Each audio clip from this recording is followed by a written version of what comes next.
সম্প্ৰীতিৰ অনন্য নিদৰ্শন ফৰহাদ আলী।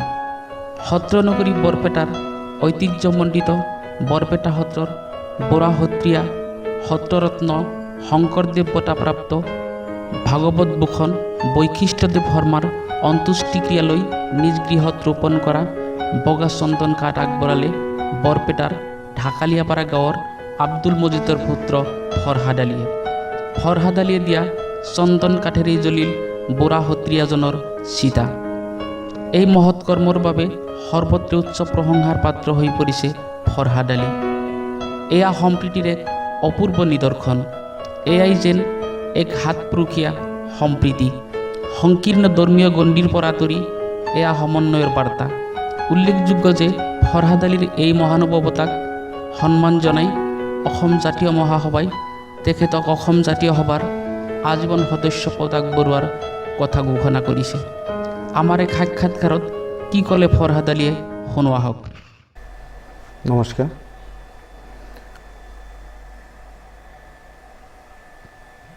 কৰ্মই ভাল কৰ্ম কৰিলে ভাল ফল পোৱা যায়।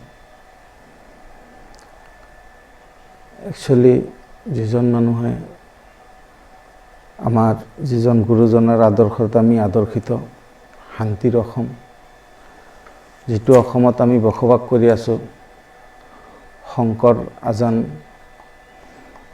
গুৰুজনাৰ দেশত, এই দেশত আমি যাতে সমন্বয়ক বাৰ্তা হিচাপে, আমি বাৰ্তাবাহক হিচাপে বাৰ্তা বহন কৰি চলিব পাৰোঁ, তাৰে আদৰ্শৰ প্ৰতি সন্মান জনাই যাতে আমি ভাই বন্ধু চবেই মিলি চলিব পাৰোঁ, যাতে আমি কোনো হিন্দু মুছলমান বৌদ্ধ খ্ৰীষ্টান এইবিলাক কৰি নাথাকোঁ, আমি দেশৰ উন্নতিৰ হকে, জাতিৰ উন্নতিৰ হকে যাতে আমি চিন্তা কৰিব পাৰোঁ, এইখিনি মোৰ কথা। আপোনাৰ এই কৰ্মৰ বাবে প্ৰায় বহু সংখ্যক মানুহে আপোনাক প্ৰশংসা কৰিছে। এই ক্ষেত্ৰত আপুনি সমাজক কিবা মেছেজ দিব বিচাৰিব নেকি? তেওঁলোকক মোৰ ফালৰ পৰা ধন্যবাদ যাচিছোঁ। প্ৰথম মোৰ ধন্যবাদ দিব লাগিব শিক্ষা বিষয়া শিক্ষাৰত্ন লীলাধৰ দাস ছাৰক। তেওঁ মোৰ ভাতৃপ্ৰতিম হয়। তেওঁক মই ফোনযোগে জনালোঁ যে ছাৰ, যিহেতু আমাৰ বৰপেটাৰ হৃদপিণ্ড তথা আমাৰ বৰপেটাৰ লাইখুটা, বৰপেটা সত্ৰাধিকাৰ বাপজানৰ ইন্তেকাল হ'ল, তো মোৰ এজোপা চন্দন গছ আছে, যদি এই এজোপা চন্দন গছ যদি আপোনালোকে গুৰুজনাৰ যদি মই দিব পাৰোঁ, মই নথৈ আনন্দিত হ'ম। সেই গতিকে ছাৰে মোক বৰপেটা সত্ৰৰ 2-3জন মানুহৰ নাম্বাৰ দিলে মোক।